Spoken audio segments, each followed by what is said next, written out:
Hey, what's up, everybody? Welcome to episode number 97 of the White Knuckle Podcast, powered by Ozonics. Undetectable, undeniable.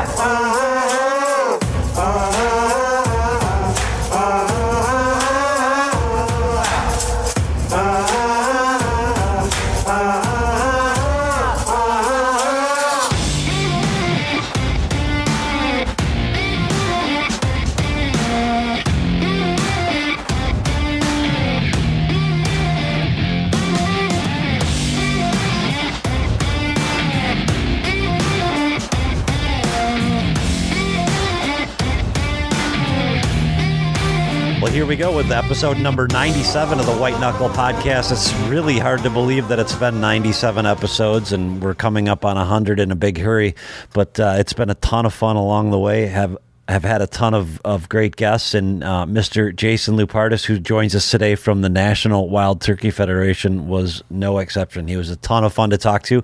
Definitely a wealth of knowledge, and you can tell, and I'm sure you'll agree after listening to him, that he's definitely got a passion for the resource.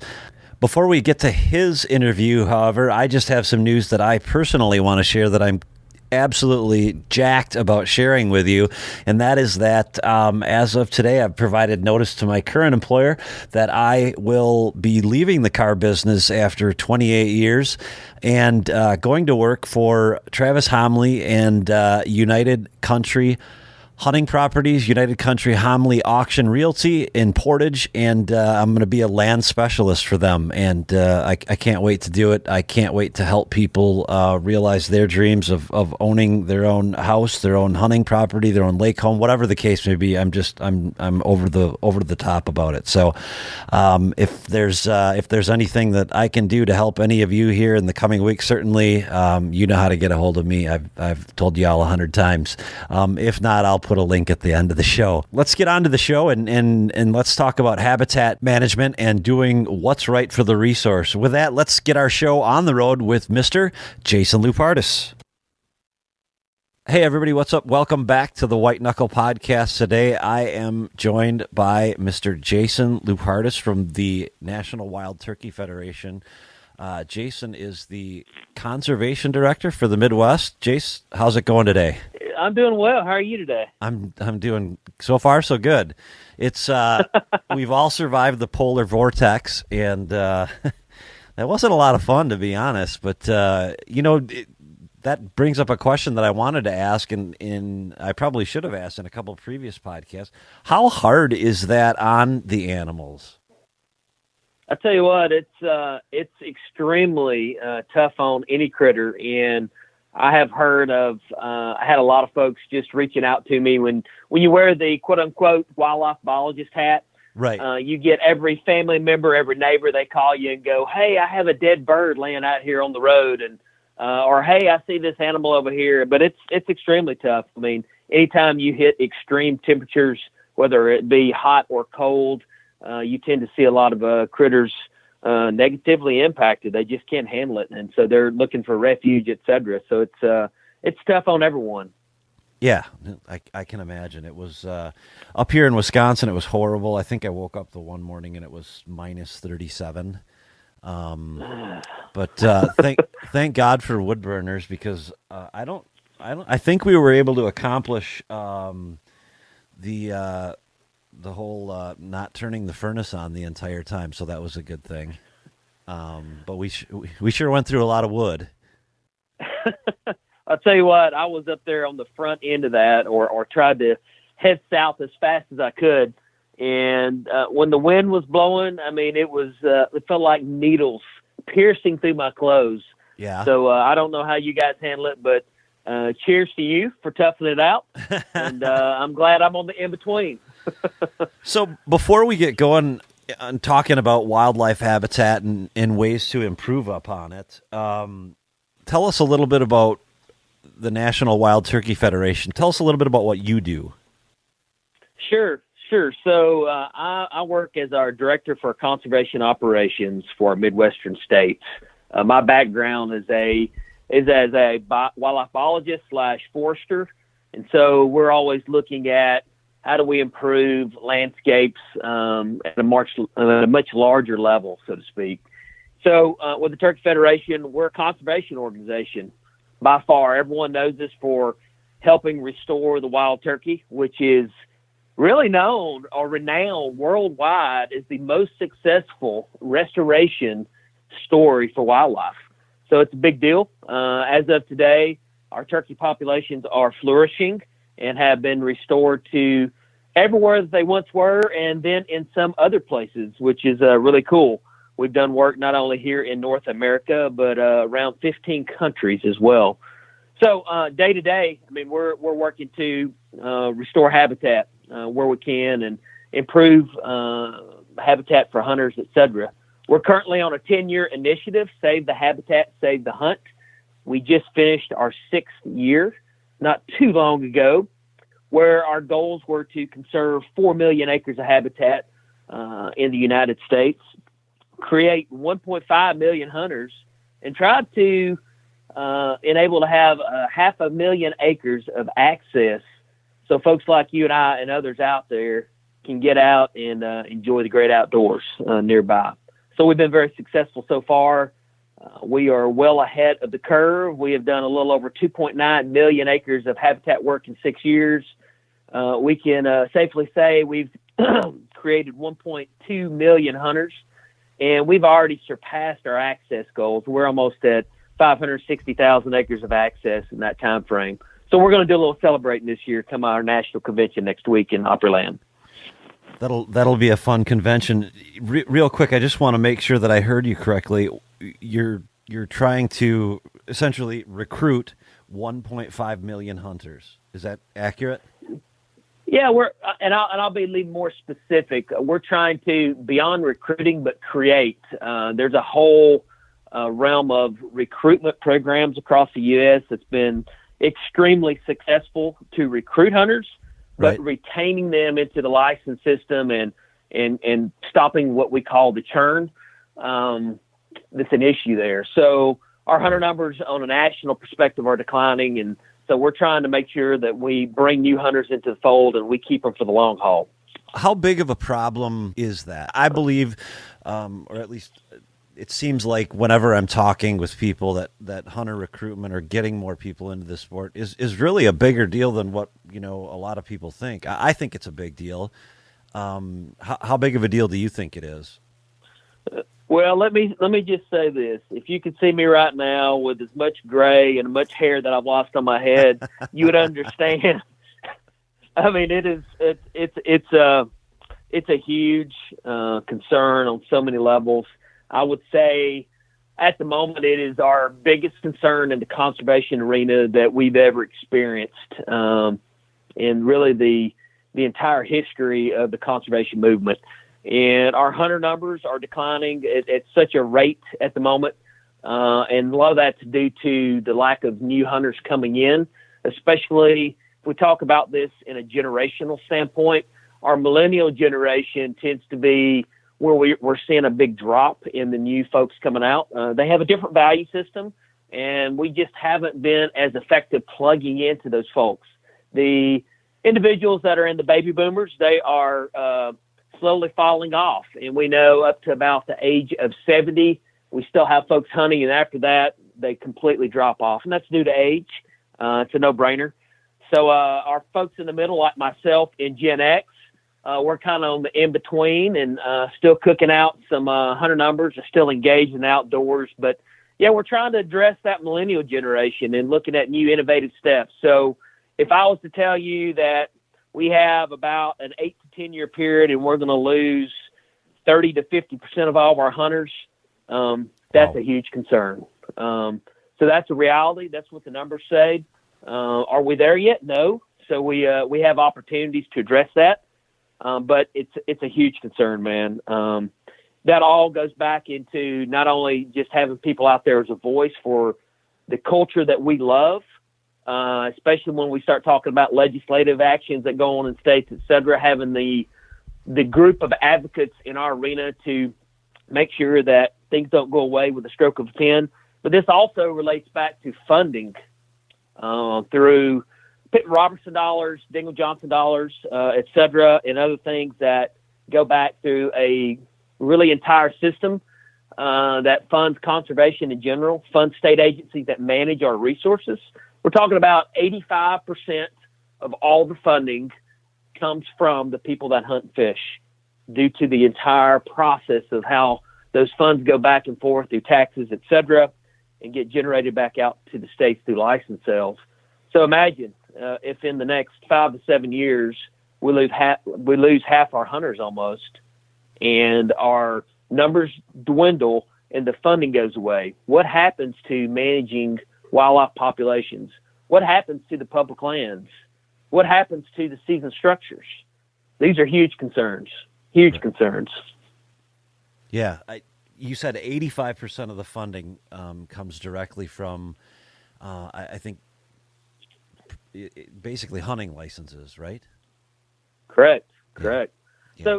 So the license sales go through, and then we have taxes on certain items like firearms, equipment, and we have legislation that's out there at the moment that through Pittman Robertson dollars that would actually enable us to utilize some of those funds for match a little more effectively. So license sales generated, you and I go out and buy certain types of equipment, Right. small excise tax on that equipment goes back to the federal government.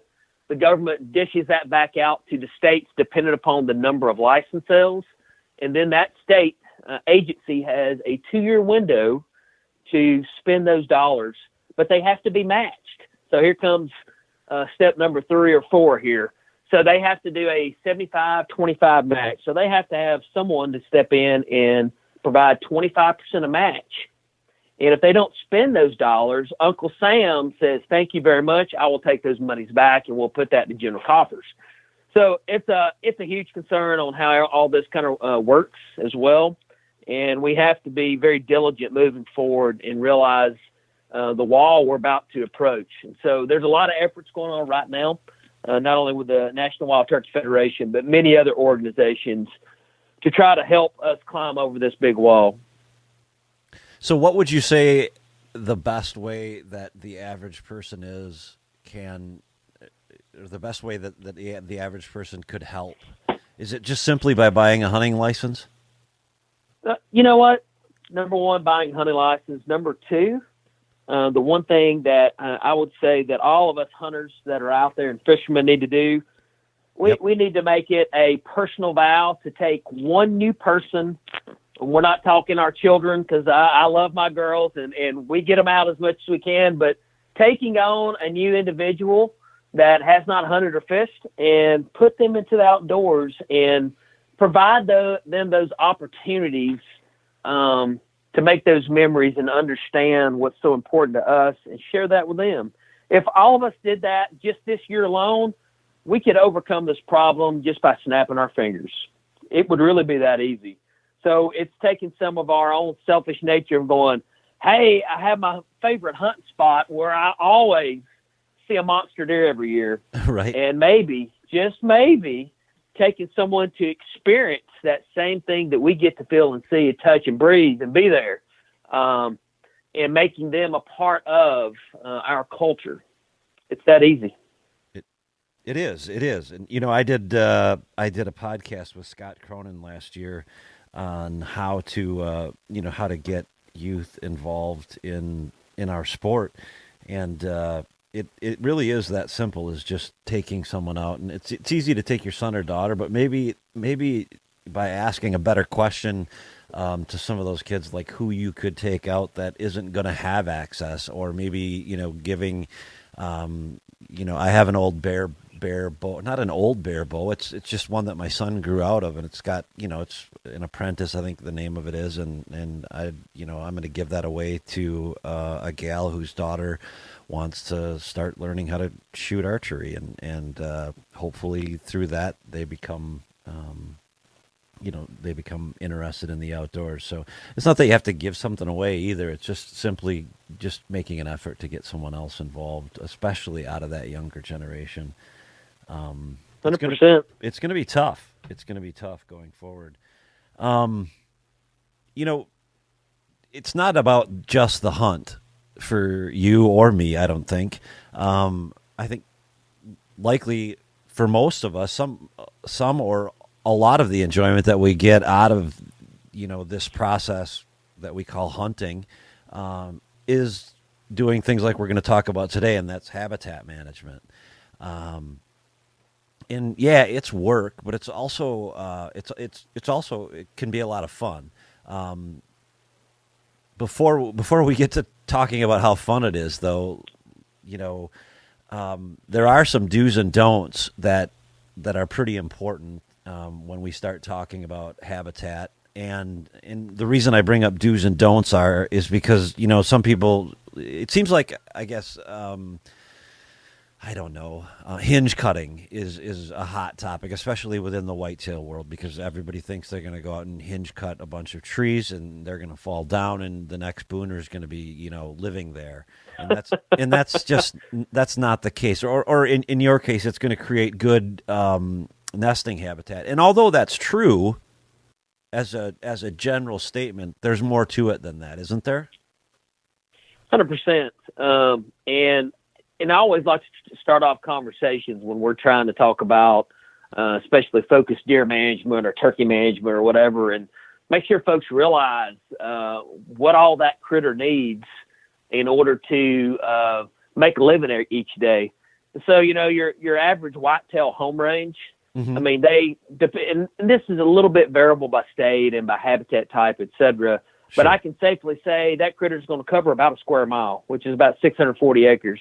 So if you have 30, 50, 100 acres and you're intensively managing, that's great. You're going to tend to hold them in there a little bit longer, a little bit more. However, looking at a landscape level, these critters are going to be moving around. And so no doubt there's more to it than just one spot of what you're doing is going to make the difference. And making sure you're doing things that make sense on your lands and do not negatively impact maybe some of the other resources.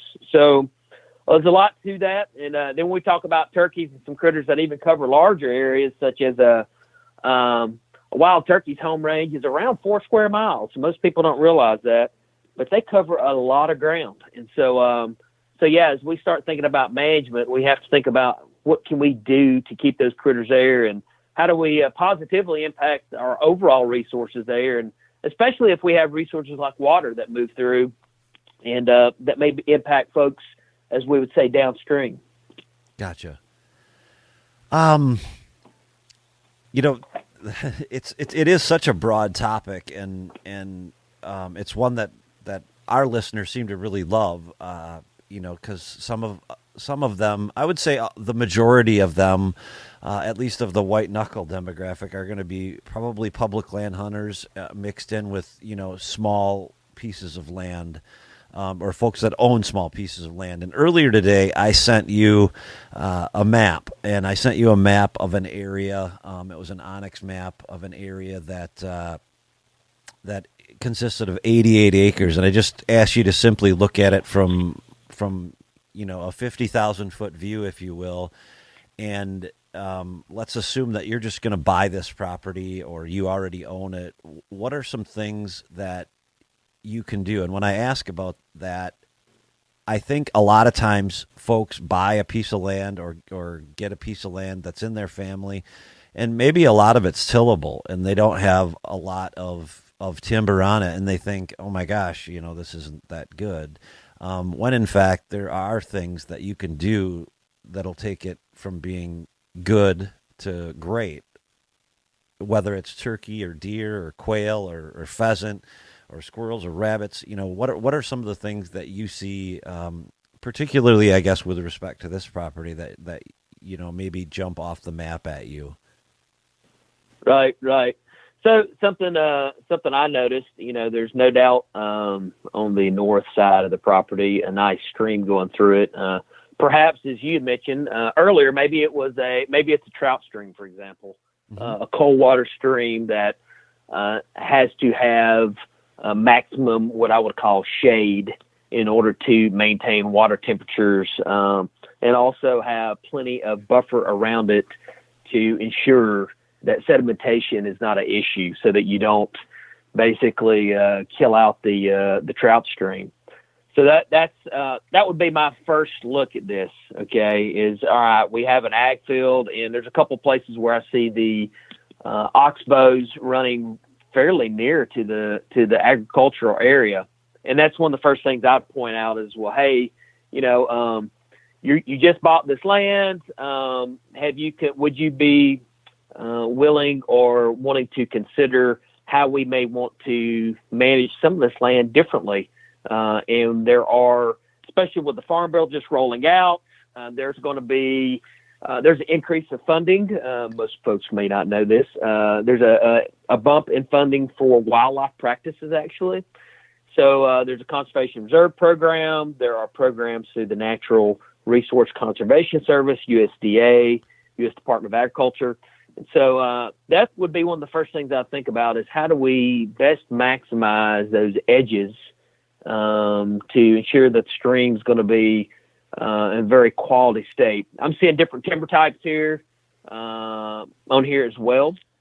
And so no doubt if I was out there, I'd be curious if some of that timber may need some thinning and then looking at the fields themselves and seeing how we could best set those up to maximize our recreational opportunities. Thinking about wildlife, especially if we're deer and turkey hunting out here, and who knows, maybe we're in the quail and or pheasant arena and can maximize habitat for multiple species and have one heck of a small hunting property here in this mecca of green space.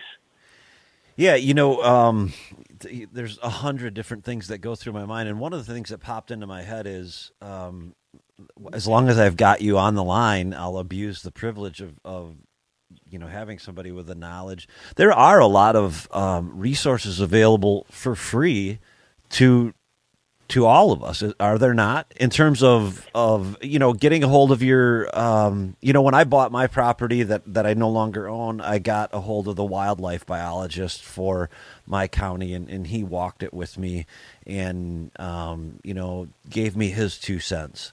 And then I had the forester.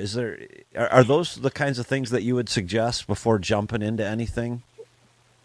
100%. And there's a ton of free technical assistance out there in every state in the U.S., especially here in the East where we have many more private lands. You can reach out to a state agency personnel, and there's a wildlife biologist and or forester available. And even I know you're up in Iowa, correct? Wisconsin. Wisconsin. Okay. Yep.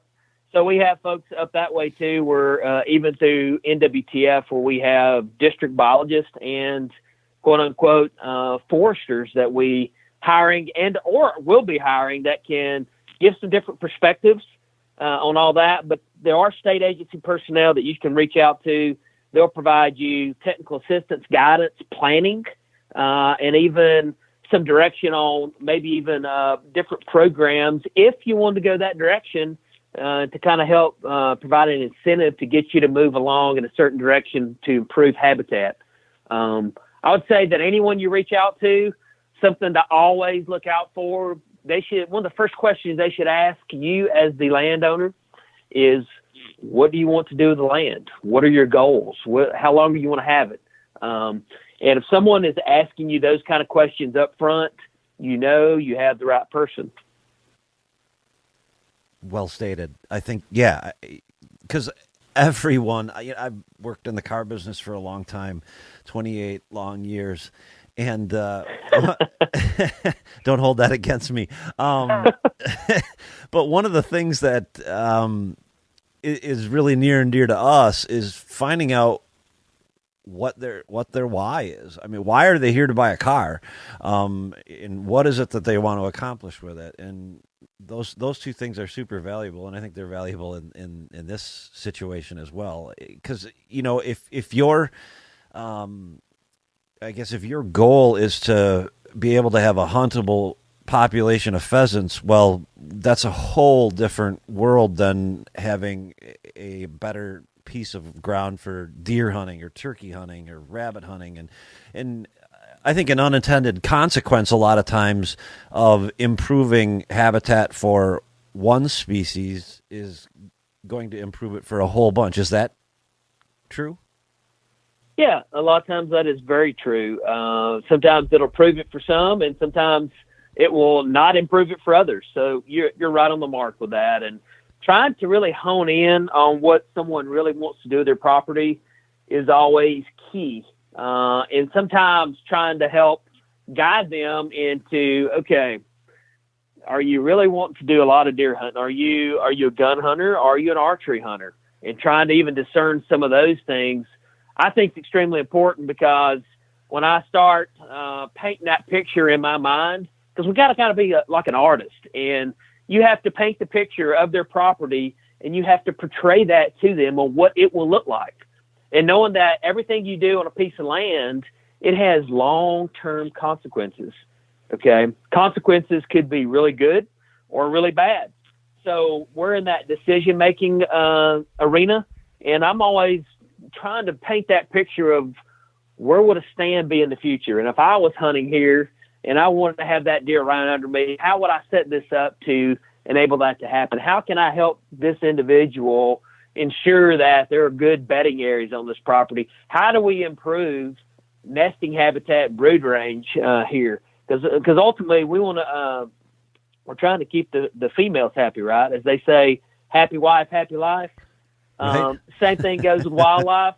If you keep the does where they need to be, and you keep the hens, if we're talking about turkeys, where they want to be, all of a sudden the fellas just start showing up, and things get really good come hunting season, depending on what you're trying to hunt for. So yeah, lots of considerations. That's a good analogy. I guess I'd never thought of it that way. But if you're sort of preparing the bedroom for the ladies, the men eventually are going to show up, so to speak. Yes, they will. That's how we're wired. It is. Think about it. I mean, once a year, okay, you're a deer, and once a year, you get to have that loving moment. Right. So yeah, you want to make sure everything's in place to make that loving moment happen. Oh, right on. So I guess a couple of questions that I want to ask about this property that we're looking at. You got 33 acres of tillable. There's an income off of that. Let's assume that you're going to get $150 an acre in rent, which pays some bills. How does one go about weighing out the pros and cons of doing that? And I realize that's a tough question to answer, because it's different for everyone's situation, depending upon how much you really need in terms of cash flow to make the whole equation pencil out and work. But is there a happy medium in just from a habitat perspective of how much habitat you should have on this piece versus cropland? 100%. I mean, once again, this is the hardest discussion to have with anyone, is talking about their budget. No one wants to talk money, but in reality, it's a question I typically ask folks as well. Well, look, we have some ag here. I know you have an average rental rate, depending on your soil type, et cetera, of what's going on, and trying to figure out if their budget's going to meet the needs of what they're trying to get at. If I have someone come up to me and go, hey, which I have, and they say, well, hey, if you tell me I need to drop a seed of corn on every acre, I'll do it with a 747 and I'll send it in tomorrow. You don't have to worry about the budget with them. But for the average Right. Joe, especially folks like myself, I mean, I'm going to be taking a hard look at how do we make this work. And from my background and knowledge about some of these farm bill programs, this provides that opportunity to balance that out.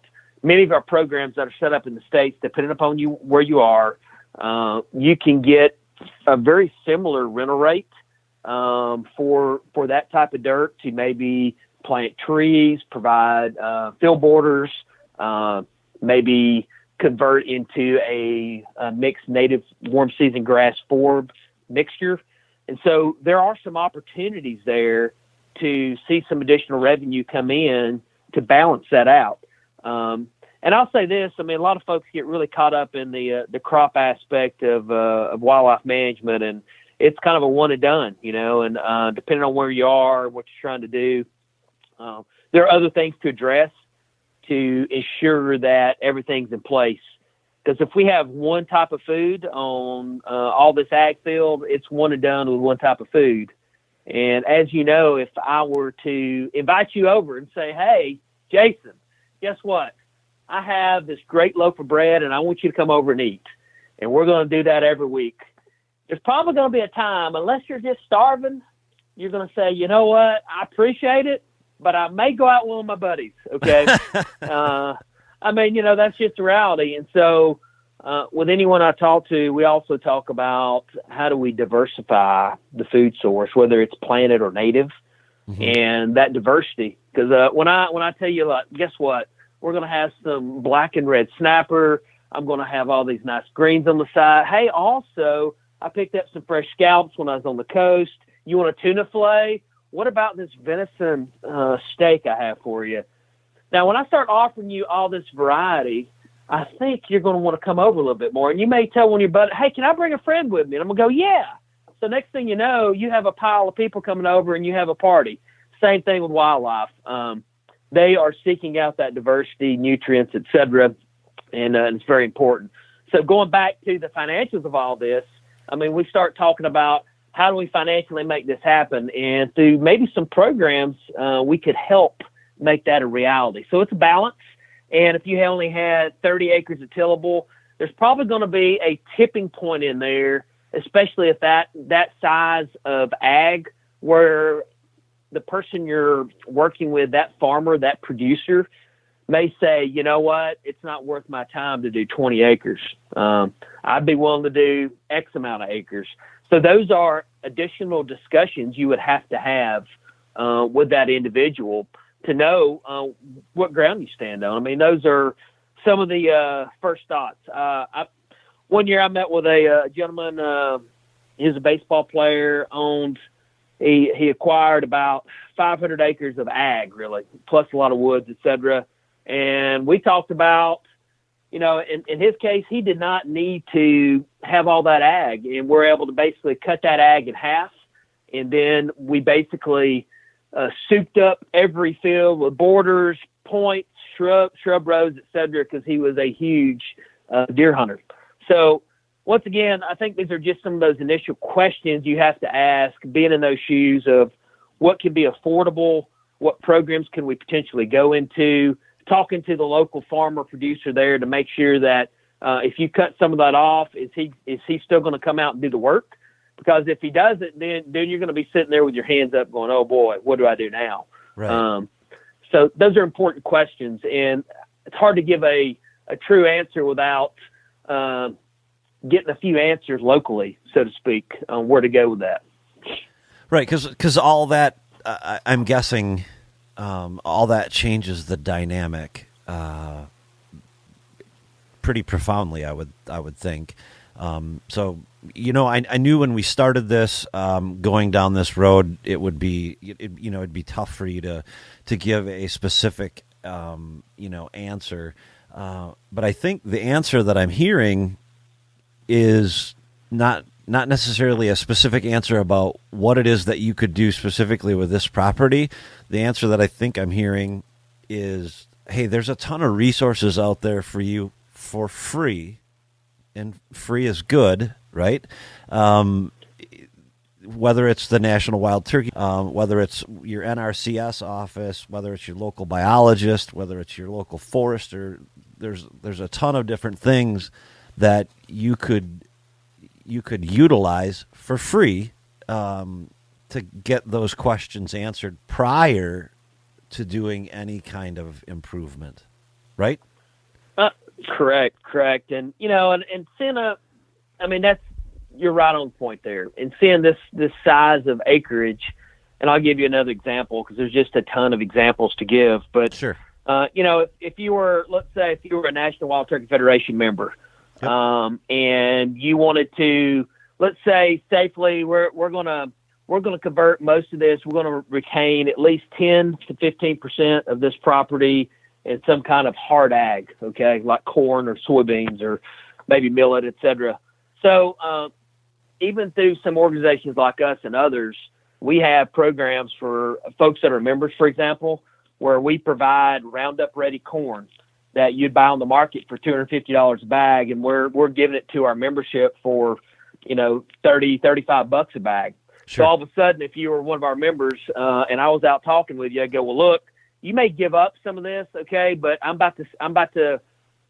going to have a heck of a deal coming if you have the farmer put this in, and you're still going to have the ag that you want. You're not going to have quite as much money coming in off the revenue off this 10 or 15 acres we're going to retain. However, some of the other acreage that we convert into some of these other programs, you're going to get an average rental rate that's going to be very competitive with what you get from this farmer. And so that gives someone some options to think about or consider as they balance that out and move forward with some of that decision making. The fact of the matter is a lot of people, hear all this stuff and they think, well, it's such a big hill to climb. And let's be honest, with some of these programs, to get the money, actually to get the check, it is a lot of work, is it not? In terms of paperwork, it is. Nothing is easy, okay, in life, and so. But it takes someone, and usually I think the biggest hurdle is it's new, it's different, and oh goodness, it's someone from the government coming out. But I'll tell you, I mean, I've over the years, I've worked in multiple states, and I've met with a lot of landowners. Somebody asked me one time, Jason, how many landowners have you ever met with? I said, well, I went back through my files and looked. I said, I've met with almost 1,000 people on a variety of habitats, and that's one of the most common questions. And so it just takes some understanding and education there. But most of these programs are set up for what I would call a 5, 10, 15 year, sometimes 30-year kind of deal, where you basically go in, you submit your name, et cetera. And as long as you're working with someone local that you build a relationship with, you trust, that local biologist, forester, you name it, that professional, they're going to give you the guidance and help you in that process. And then once you get there, it's a matter of signing some paperwork saying, I shall do this or I shall not do this. Mm-hmm. Because if you enroll that you're going to maintain, 10 acres of native grasses, et cetera, which, by the way, makes for an excellent bedding area for deer, and great transitional edges into food plots, et cetera. Those are areas it's just a matter of going in, either mowing and or periodically, maybe even putting some fire to it, or maybe a little bit of herbicide. So, and just knowing what those parameters are in the contract, so to speak, over time is important. And then just staying on it, because that's just part of active management, making sure that you're getting the work done, and you're basically going to see the benefits of that work when you're out in your stand on that cold fall morning and you see that dream deer walk by. So, I mean, that's just a part of it.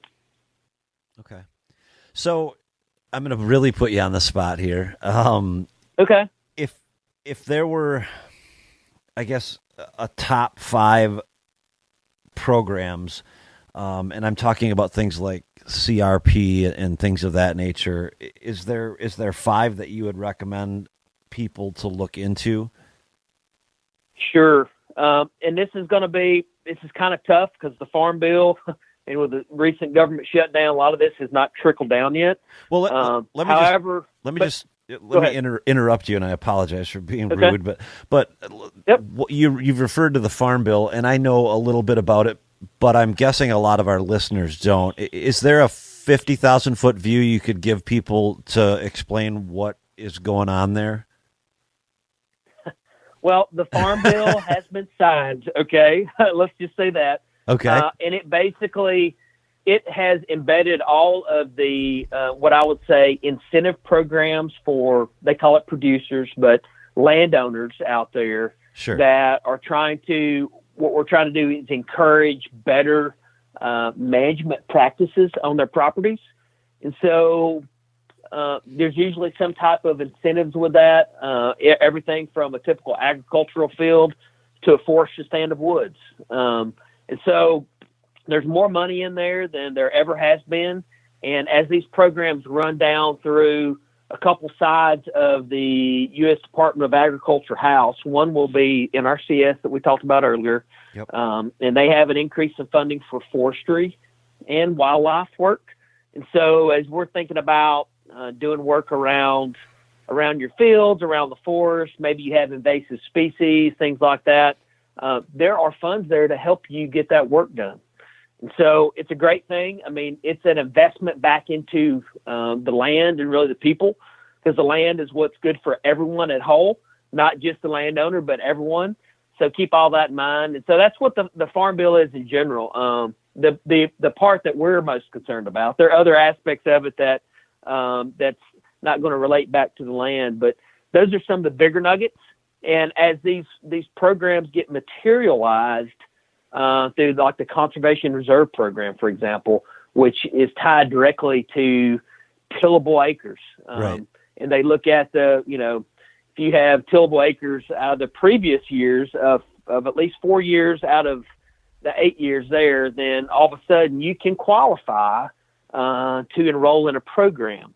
So in this case, this land's been tilled before, and be a great example of how we could look at the new programs coming out. Some of those may be field borders, so to speak, or basically trying to better manage waterways and ditches and things of that nature, depending on what they want to name it this time. Also, maybe even managing those edges for sedimentation, et cetera. So all of those are important. Maybe planting shrubs and or native trees back to some of these edges, especially if you have water there to stabilize the soil, et cetera. Those are all very high-level items that I would say will be in the Farm Bill programmatically as they come out. Another one we typically see is invasive species. We have some really nasty species out there that provide negligible wildlife benefits and can take over a property really quickly. And so there'll be funds there to basically help you remove those in a safe and effective manner. So, really, I didn't realize that, and forgive my ignorance, but I'm just going to ask the question. I at one point in time owned 100 acres, and a portion of it was timber, and I logged off that timber because the forester who walked it with me told me there was a peach borer in the cherry trees, and I likely had to get rid of those cherry trees that were mature, which was a good thing. I mean, there was definitely some positive cash flow out of that. But in doing so, the property just exploded with buckthorn. Oh yeah. And like what a nightmare. And I don't own it anymore, but it's a real problem, and it's a bigger problem up here maybe than it is in other places, but I'm sure in other places it's just a different kind of tree. But it's good to hear that there's going to be things there's a ton of programs based on what you're telling me that cover a wide gamut of different subjects, and that's not just planting food plots or planting warm season grasses or whatever the case may be. It's correct. And that's why it's important that we rely on these folks that do jobs like you do, and your local NRCS guy or gal, or the biologist, the forester, things like that, because they're gonna know the right thing for the resource, really. Correct. Yeah, they're going to give you the technical assistance you need to get you to where you should be. And as we see more invasive species, bugs, things like that come out, an example up in the upper Midwest with ash borer, for example, gypsy moth. We just had a new gypsy moth outbreak over in the driftless area of northwestern Illinois, actually, not too far from maybe where you are. And so as we see some of these other bugs come into play, we want to be there on the spot and trying to help alleviate the spread and to try to push things back. You just sparked a memory in my head that I read an article here the other day that the recent polar vortex that we talked about earlier killed a lot of I want to say it was Asian beetles in Wisconsin, or ash borers or something like that.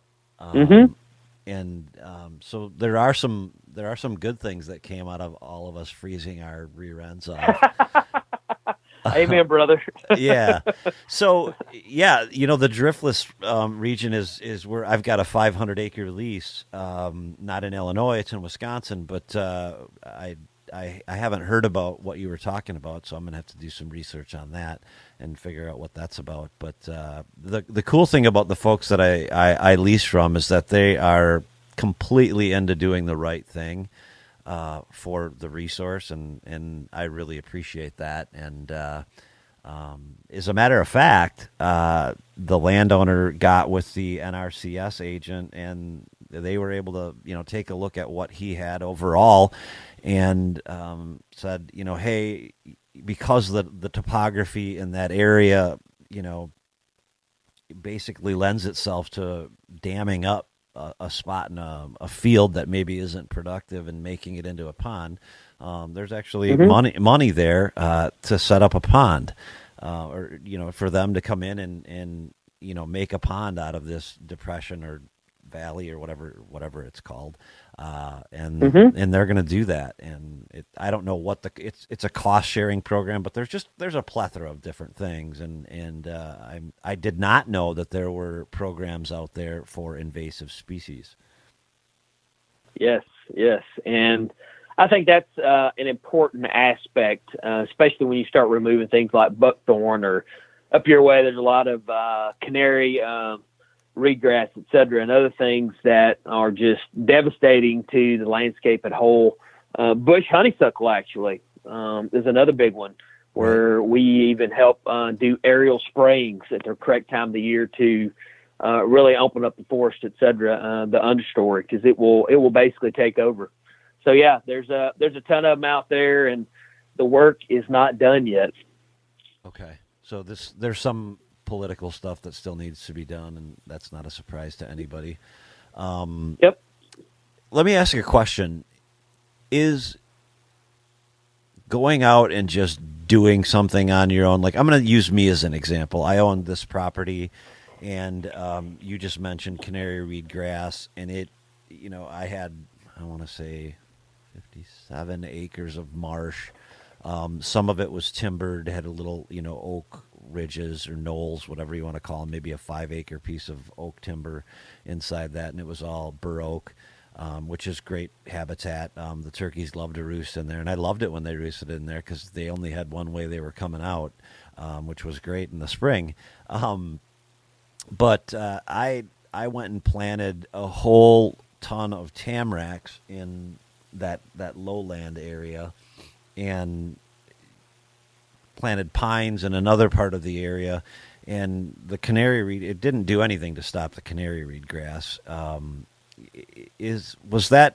Was doing that, I'm not going to say it was worthless, because there's hundreds and hundreds of trees growing, and that's going to create habitat. But in maybe consulting some of these people beforehand, would there have been a better way of accomplishing what I wanted to accomplish? I would say yes. I always applaud folks' efforts, no doubt. However, oftentimes, if they have not completely informed themselves of everything or taken something anecdotally, it can be bad. I'll give you a quick example. One year I was meeting with a gentleman. I still remember I was on a quail plantation, and he was showing me some Chinese privet he had planted, a whole row of it. And I said, man, what, did you plant this? He said, oh, yeah. Every time I've killed on this one farm, they're full of these privet seeds. I said, and I went over there and I basically stomped on one of them. Now, this did not make me a very friendly visitor all of a sudden, because the guy was like, hey, you're I just planted those. What are you doing? I said, let me tell you. I said, these will take over your entire property. They're actually bad. And I educated on him. And I said, let me give you something. I'll hand you something. I got something in my folder. Just check this out. And then he started reading it, and he's like, I just didn't know that. And I said, yeah, if you plant anywhere else, you need to remove it. So oftentimes, as we call it, sometimes these random acts of conservation are not exactly good. So you need to understand everything. And when we got all these free resources out there, just take a few minutes to reach out. All it takes is a phone call and email, and folks will try to help you, because folks like myself, we're super passionate about the land. We're passionate about people, and we love wildlife. So we're going to do everything we can to help you. That's great. I like it. Random acts of conservation. So I guess what I'm taking away from our conversation, and I know I've taken, good Lord, almost an hour of your time already. I think what I've taken away from our conversation is that a lot of folks just want to know, what to do and why you do it. Like, how can I get a big buck to stay on my property?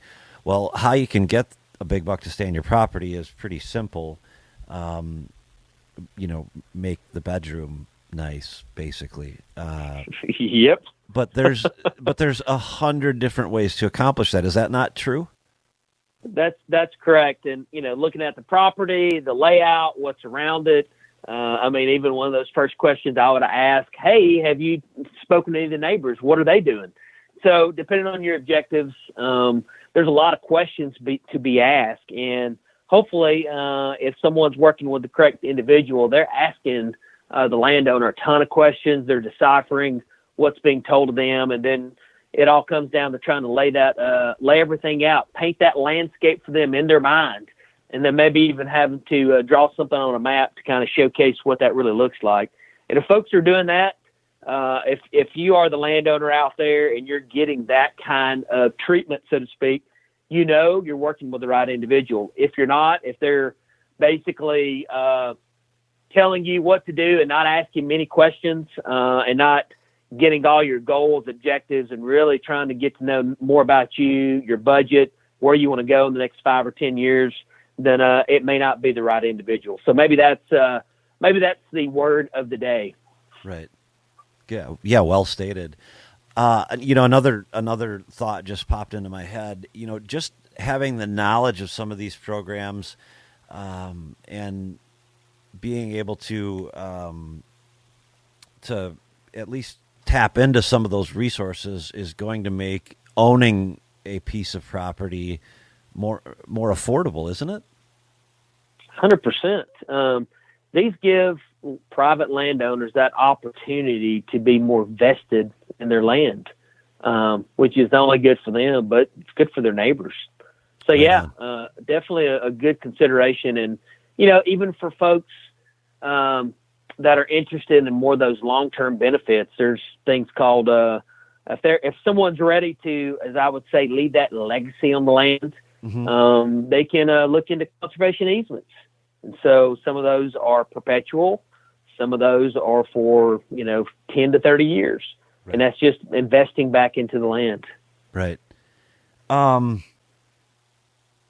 So where would you start if you weren't as smart as you were, or as knowledgeable as you were in, the habitat end of things? Where is it that you would start if you're just a new landowner, or not necessarily just a new landowner, but maybe you're just starting to critically think about this property that you have, and understanding that, we have a duty to the resource to, and not just deer and not just turkeys, but everything, the land in general. Where is the best resource, or what place would you direct people to start?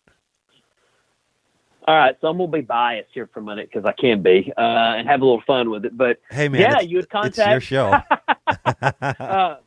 But no, any resource professional in that area, okay? And I say resource professional broadly. Most folks will, they feel fairly comfortable reaching out to someone with their own state agency. So Wisconsin DNR, if we're in your neck of the woods, and find out who is available. You can call someone in the wildlife division. They will point you in the right direction. I'm getting ready to hire a staff forester for that area, that southwestern corner of Wisconsin. And so if someone had a lot of forest and they're really wanting that really blended forest wildlife management perspective, I'd send in that individual. So that would be the first person to reach out to. This property, for example, has some ag on it. If you have ag, talking with someone in USDA, that local farm service office, as they call them, FSA, or with someone with NRCS, find out where that local office is. You can look it up in the county phone book or online, and basically reach out and say, hey, I just bought this farm. This is where it is. Who do I need to talk to? and typically they'll invite you to come in and sit down and chat with them in the office. And, that's where that relationship building begins. And then you have a point person that may even be able to recommend you to other individuals or professionals to address your needs. Gotcha. I'm going to ask a question that I think I already know the answer to, but at the end of the day, joining organizations like the National Wild Turkey Federation or QDMA or Whitetails Unlimited or Quail Unlimited or Pheasants Forever or any of that stuff, it has value, and a lot of folks don't tap into the value that's afforded to them by just simply becoming a member, do they? No, they really don't. And that value has so many levels. I mean, we're out here working everything to do things that most people don't understand is going on from a national legislative political standpoint, all the way down to the local level, offering technical assistance, and in between with even programmatic functions of providing, like in our case, seed or even educational material, folks that are out giving the technical assistance. There are so many different levels. Even with our magazine that comes out, we have a huge focus on habitat improvements, and generally when we see something roll out, there's multiple people that are getting phone calls asking additional questions, and we're providing that guidance. And so there's a lot of different levels to that, and it happens throughout the year. It's not a one and done. And now you have just another resource to go to and someone that's an advocate for you, which I think is extremely important. Right. Yeah. I hear all the time, that folks think that, it's just a banquet to go and buy a bunch of tickets at, et cetera, and win a gun. And it's just, okay. Yeah. That's the fun part about it. And that's one night, but there's so many things that are offered outside of that. And, I know people would love to hear a podcast that's, you sit down and say, well, okay, this is exactly what I would do and put up this buffer, or, plant these warm season grasses and you're going to get a booner, or you're going to kill a tom there, or whatever the case may be. But it's way deeper than that. And there's so many resources that are available. And I think in using those resources, would it be fair to say that you're going to accomplish so much more than you would by just reading an article and going out and trying to do it yourself? Agreed. It's an investment of people's time. And if folks invest in their time into the correct technical assistance, that's going to get them to the next level. And then their financial investments they provide to organizations like NWTF and others. On average, I can give you the numbers, but on average, every dollar that we raise, I'm kind of like a banker. It's a beautiful thing. I get to make that $1 into $6. So, and in some cases, when we pursue larger level grants and foundation grants, et cetera, that match and leverage may go up to 1 to 80 at times. So it's an investment, and then we're basically dumping it right back into the land, whether we're trying to buy land, buy more access, try to provide public land access in many of the states through voluntary public access program or others. There's so many things we're doing, and it's all for the folks that love to hunt and fish, really. And that's bottom line. The folks that are in these organizations are some of the most passionate and most talented folks out there that are working for the people that enjoy the land. I don't know how to better put that. No, I agree, and I think that's an often overlooked resource that people just don't tap into enough before they start on a project. So, well, hey, it's been a learning experience. I got to be honest, walking into this conversation, I didn't expect to learn so much, and oftentimes the way we think things are going to go very seldom are the way things are going to go. But I think the big takeaway for me is, before you grab your chainsaw and go tear through something like my business partner Todd would, and he learned the hard way, and he admits it now. He went in and did a bunch of hinge cutting, and there's a bunch of dead oaks now, and you'd be better served utilizing the resources that are available to you for free. And utilizing, if you are a member of the National Wild Turkey Federation or QDMA or whatever the case may be, ask questions. You guys are all approachable. Everybody who I've ever asked to do a podcast, whether it's the National Wild Turkey Federation, Pheasants Forever, QDMA, you guys are always, or gals, whatever the case may be, always willing to help. And I think that you're going to do yourself far greater. You're going to accomplish so much more than you would without asking. 100%. You're on the spot. And yeah, I appreciate the opportunity to get on here and just have a conversation about habitat management. These are things that I love to talk about. We could talk until it's dark 30 outside each day of the week. But yeah, I think folks just being willing to reach out and to have a conversation and know that we have no vested interest in trying to do something on a property. So in other words, I'm not going to try to make any professional out there is not trying to make anyone do anything. If you're talking with the correct individuals, we're just trying to help you reach your goals for what you want to do. And I think that if folks get comfortable understanding that, it makes it a lot easier for them to take those steps with resource professionals, those biologists, foresters, et cetera, to help them better manage their lands for what they want to see one day. Right.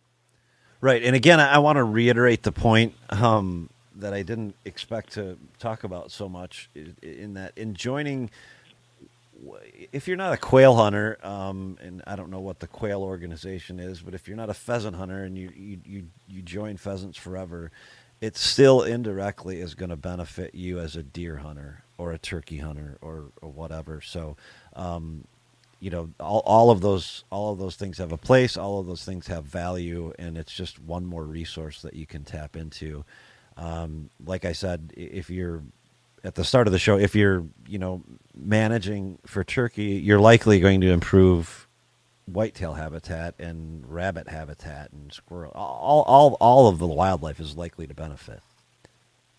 Yeah, correct. And I couldn't think of a more important time in the history of the conservation movement, as I'm going to call it, where we as hunters, some call us huntervationists, conservationists, need to join together because of our current situation with the loss of the number of hunters and the potential downfall of funding in the future.